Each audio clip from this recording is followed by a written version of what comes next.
dhirbaaxada sokeeyey iyagu moodayaan dheefe dhowdooda qaraxyadu shacbiga way dhantaaleen dhankiisii shabaabay cilmiga waa ka dheertiine halkuu malab dhadhami jiray dhanaan baa tufaysaane dhibaatada sokeeyaa darajaa ka dhigataane dhabannadan gacmaa saaray waar iyo dhafoorkiiye waa dhaygagiyo yaab ahay dhegola'aantoodu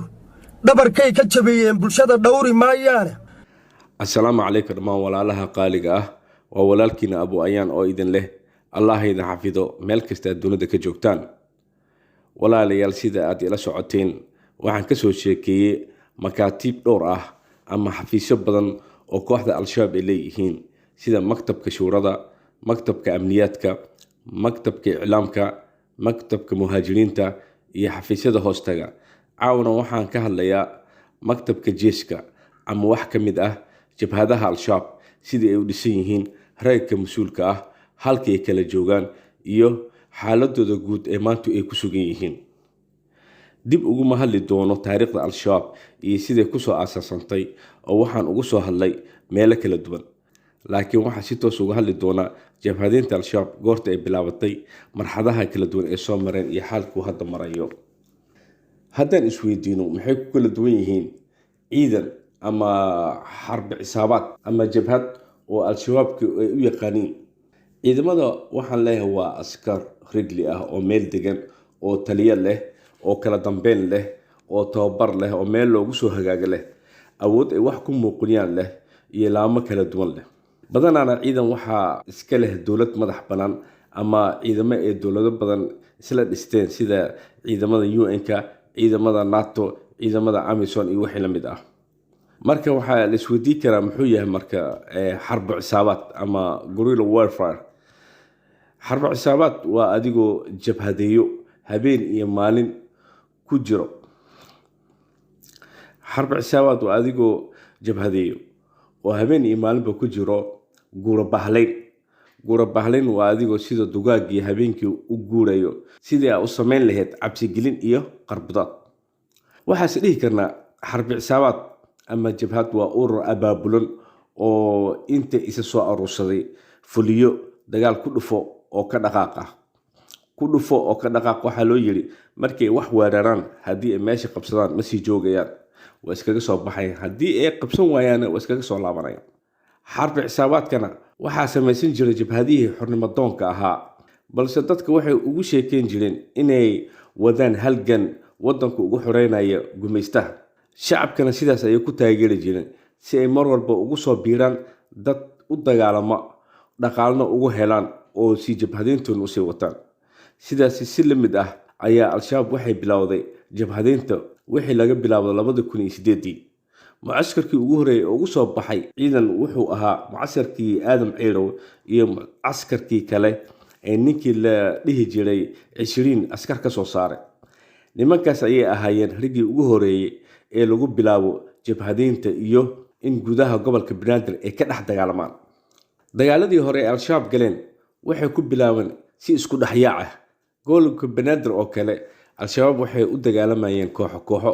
iyo majmuuco iyo xaafad ama baro hadba sida u taqaan koox walba bar ayay ka dagaalamaysay oo iyadii loo xil saaray dhowr meel ayaa jirta oo al-shabaab ka dagaalamayeen Muqdisho dhexdeeda waxaana ka mid ahayd barta suuqa xoolaha oo markaasi baari mas-uulka ahaa barta gubta iyo Daniile oo timijilc mas-uulka ahaa barta bakaaraha oo Cabdinuur gardhub uu mas-uulka ahaa iyo ciidanka jugta culus ama hoobiyaalka qoorgaab mas-uulka ahaa waxaa kaloo jira rag ciidan ah oo dibadaha ka imaada oo isku xirnaa waxaana loo yaqaanay ciidamadii muhaajiriinta waxayna ahaayeen ajaanibtii uu inagodan ka soo kaxaystay Sheekh Xasan Turki iyo rag gadaal ugu imaaday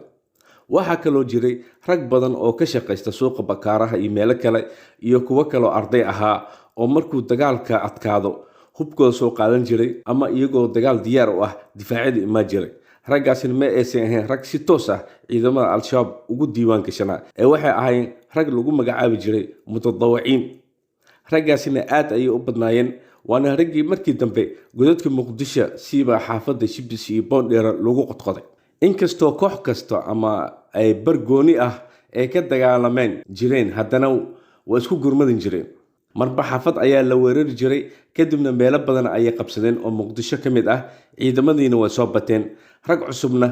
ayaa ku soo biiray oo mucaskaro ugu soo baxay markaas kadibna ayaa la sameeyay difaacyo iyo aagag difaacyadii baa la isku xirxiray sidii markaasi difaacyadii muqdisho ku aasaasmeen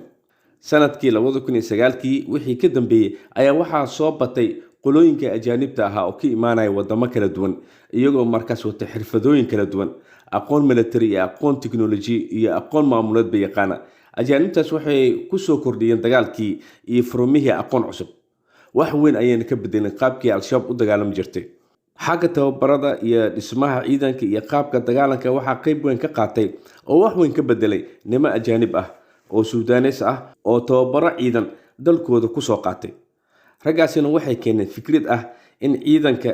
dib u dhis lagu sameeyo oo ciidanka furmaha ku jira in laga soo saaro rag saraakiil ah oo takhasusad kala duwan leh oo wax isku aadisan kara oo si nidaamsan oo qorsheysan u dagaalami kara markaas waxay bilaabeen mucaskarkii ugu horeeyay 2010kii ay fureen oo la dhihi jiray mu'assasatu ansaar waxaana mucaskarkaasi bilaabay macallinkii tababaraha ah ee la dhihi jiray Caazim Suudaan ama macallin jaamac mucaskarkan waxay ugu talagaleen inay ka soo saaraan rag saraakiil ah oo furmaha dagaalka hogaamiyo oo hab dhismeedka ciidanka wax ka fahansan saraakiil ku takhasusay hubka noocyadiisa kala duwan oo qaabka loogu dagaalamo hubkaasna yaqaan ayay rabeen inay ka soo saaraan macallin tababarayaal ah oo mucaskaro ka furo gobolada dalka taas ayaa ku saleysnaa fikirkoodii iyo qorshahooda soo saaridda ciidankaasi saraakiisha mucaskarkii markuu dhammaaday ayaa raggii saraakiisha ahaa u kala qaybiyeen furmaha dagaalka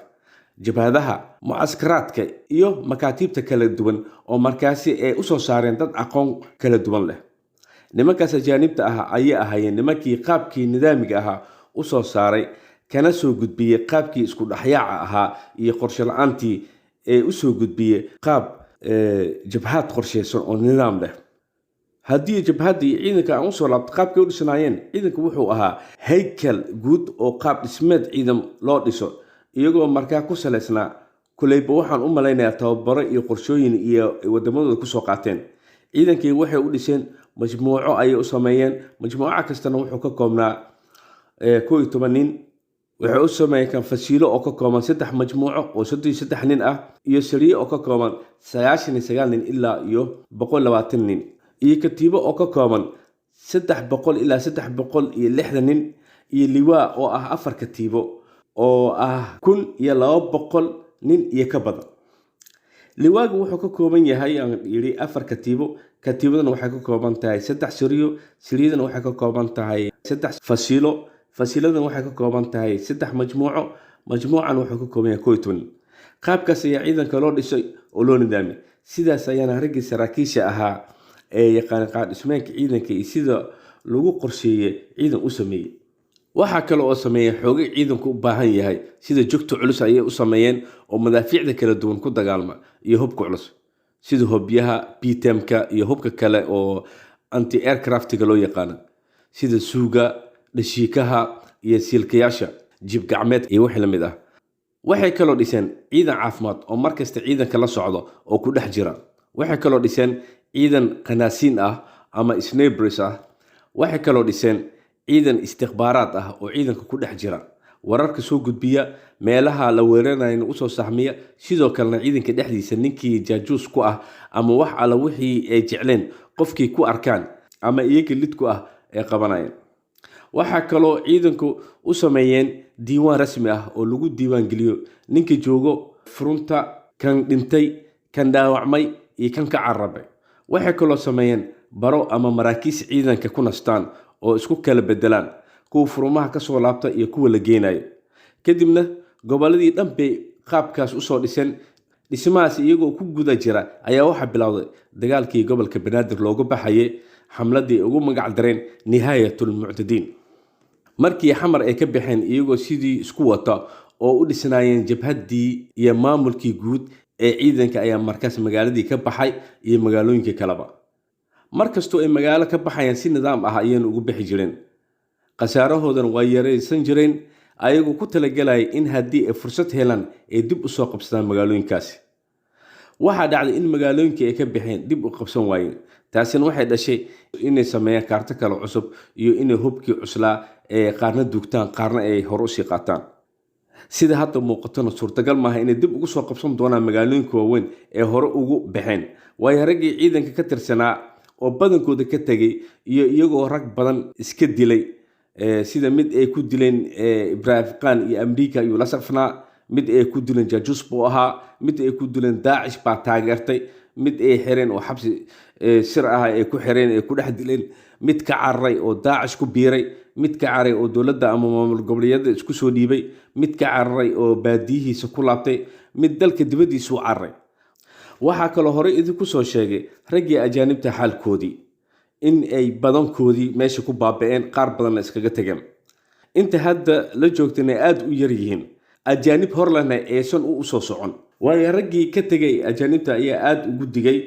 al-shabaab xaalkeeda iyo inay yihiin urur aan shaqo ku lahayn oo ajaanibtii joogtay si wuxuusnimo kula dhaqmayn, taasoo sababtay inay ajaanib horle ugu imaan waayeen dibadaha sida dalalka Asia iyo Yurub iyo America. shacabkii Soomaalina waa baraarugeen oo ma ogolaan doonaan inay sii hor joogaan. wixii iyaga la jooganay waxay bilaabeen inay ka soo cararaan oo cadaabana u qaadaan. qaar badan oo kale ayaa jira oo raadinayay fursad ay ugu soo tegi lahaayeen. waxyaabahaasina waxay sababtay in ciidankii liwaaga ahaa ee markii hore qiyaastiisa oo ahay ilaa 1300 iyo ka badan asgari, markii magaalooyinka waaweyn laga soo baxay oo ay Baraawe loo soo insaxaabay, liwaagii waxay ku koobeen 800 asgari oo kaliya. markii ugu dambeysay liwaagina waxay ka dhigeen 480 asgari. maanta la joogana waxa ay soo gaaray in ay bilaabeen inay dib isku soo dhisayaan oo ay galeen marxalad aad u adag.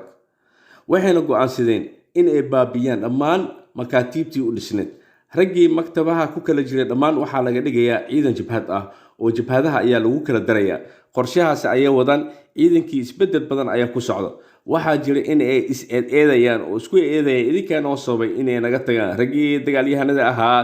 iyo raggii ajaanibta ahaa. waxay kaloo jira in ay u kala jabeen laba garab oo garab horboodaya Axmed Yiri iyo garab u horboodaya Mahad Karate. khilaafkoodana aad ayuu u ballaaran yahay, inkastoo oo weli si toos ah u bilaabaan inay si toos u dagaalamaan dhexdooda.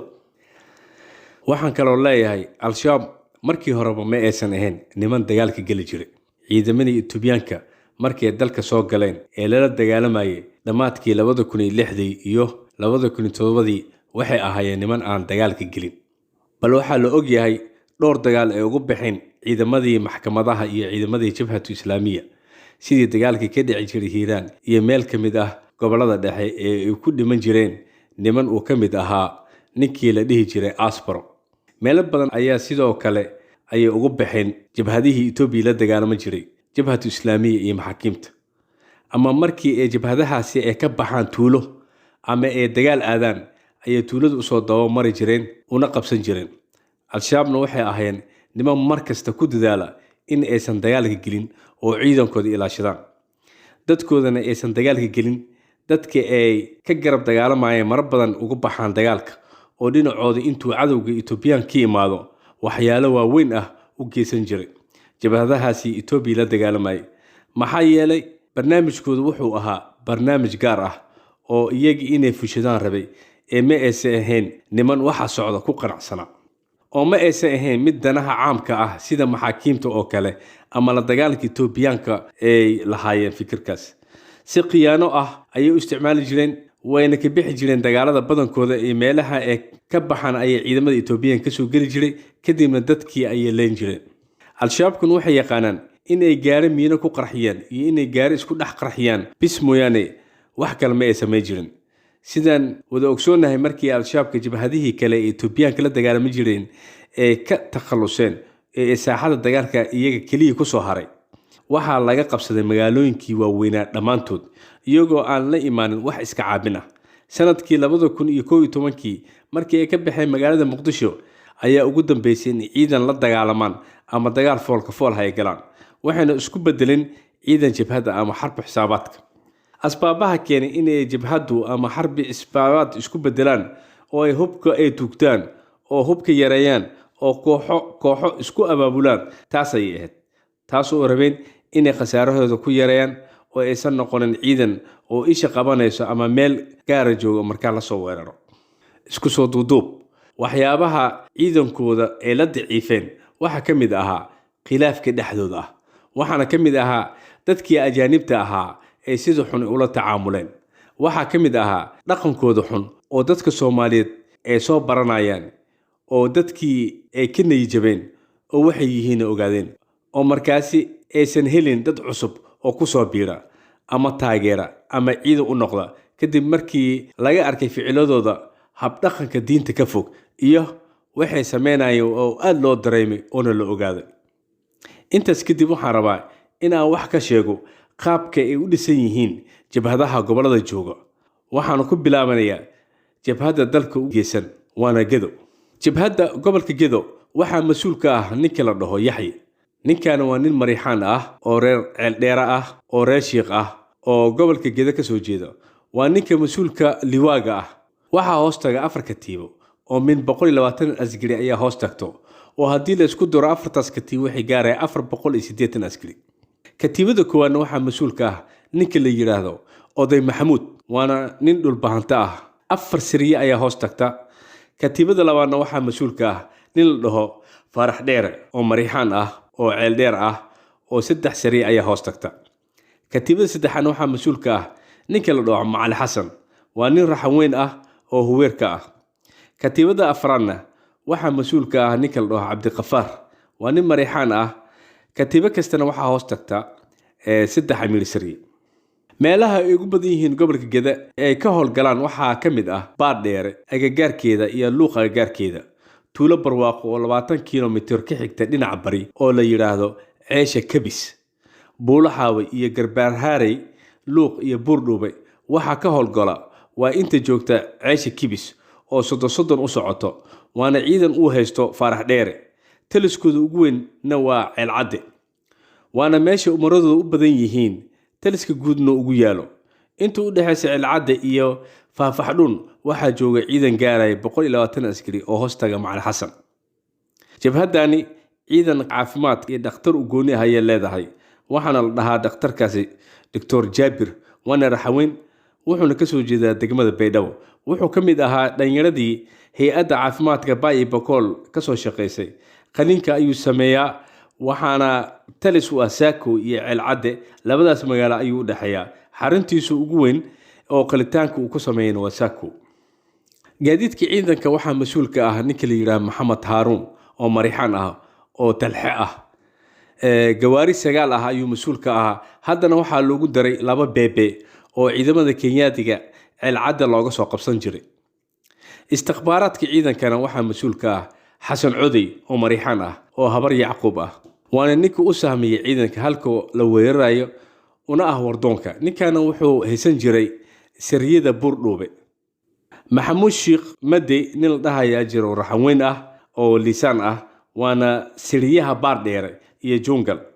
Cabdishakuur oo raxan weyn ah oo liisaan ah waa amiirkii miinooyinka iyo qaraxyada. jabhadda xigtana waa jabhadda gobolada Jubbooyinka, waxaana mas'uul ka ah ninka la yiraahdo Axmed Kabadhe, waana shiiqaar reer oo Qutub. waa nin dhibaatooyin badan iyo gaboodfal badan ka geystay Jubbooyinka, wuxuuna dhibaatooyin u geystay qabiilka Cawlomalaha oo hanti badan iyo dhul badan ka dhacay. wuxuu kaloo dhibaateeyay qabiilka Biyomaalka iyo qabiilka Ogaadeenka, dad badan ayuuna ka laayo oo si xaq dara ah ayuu ugu dilay. ninkana waa ninkii Abu Mansuur al-Amriiki gacantiisa ku dilay, wuxuuna ilaa hadda haystaa uu ku faanaa bistooladii Abu Mansuur al-Amriiki oo bilo sharaf ahaan loo siiyay. waa nin bistoolad awgeed qof dhan u dilaya. wuxuuna asal ahaantiisa ka soo shaqayn jiray shirkadda Nation ee Shabeellada Hoose. shirkadaasi inuu soo dhacay ayaana la sheegaa. ninkan sidaas ah waxaa hoostaga 4 amiir katiibo. katiibo kastana 3 amiir sariyo ayay ka kooban tahay. amiirka katiibada koowaad waxaa la dhahaa Bilaal,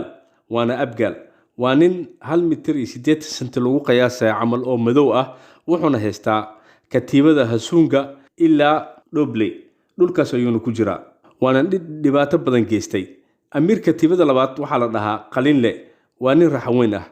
amiirka katiibada saddexaad waxaa la dhahaa Muumin Dheere, waa nin Abgaal ah. waa nin madow oo xoogaa godan, waa nin horaa jeed ah oo wixii horay u gala dhaho hore u galay, gaal iyo muslim uma kala socno waana jahal dhagweyn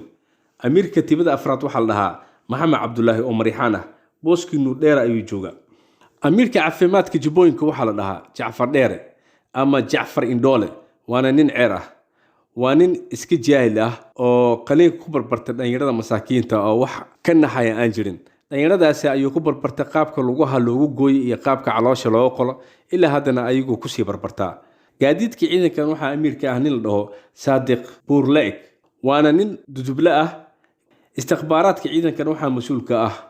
carab garweyne oo ogaadeen ah oo makaahiil ah waa ninka u sahmeeyey ciidanka halka ay weerarayaan waana wardoonkooda macalin samiir oo gare ah ayaa ah madaxa sirdoonka guud ee jabhadda moliib carab ama garweyne loo yaqaano oo shiiqaal ah waa amiirka buulaguduud waa amiir sariya ibraahim fanax oo raxanweyn ahaa jiro oo jiroon kasii ah waa isagana waa amiir fasiile faysal cadde oo biimaal ah isagana waa amiir fasiile guuled gaab oo mursada ah isagana waa amiir fasiile waxaa kaloo jiro jabhadda oo dalka kenya ka dagaalgasha ayadana jabhadda kenyana wuxuu u qaybsamaa 3 qayb mid waa tii hore oo duulyadeen amiir ka ahaa ee ku aadaneed gobolka gaarisa haddana waxaa mas-uulka ah ninka la yidhaahdo sandheere oo raxweyn ah asaga ayaana ah amiir katiibaha ah meeshaas joogo ninkaas 3 sariye ayaa hoos tagta oo ciidanka halkaas ka dagaalama ayuu mas-uulka yahay waxaa kaloo jiro ciidan loo yaqaano macalin ayman oo hore usoo sheegna oo u badan ajaanib oo weliba kasoo jeeda dalka tanzania iyo kenya jabhaddan waxay ka dagaalantaa gudaha kenya khaasatan mombasa iyo lamu dhulkaas ay ka dagaalantaa waxaana mas-uul ka ah macalin ayman oo dagoodi ah macalin aymanna hore usoo sheegay waa nin reer kismaayo ah waa nin aada u liito oo gaboodfal badan sameeyey dhibaatooyin badan u geysta soomaalida xadka kenya dega dhalinyarata uu asaga gacanta ku hayan dilo badan iyo dhibaatooyin badan ayuu u geysta waxayna markasta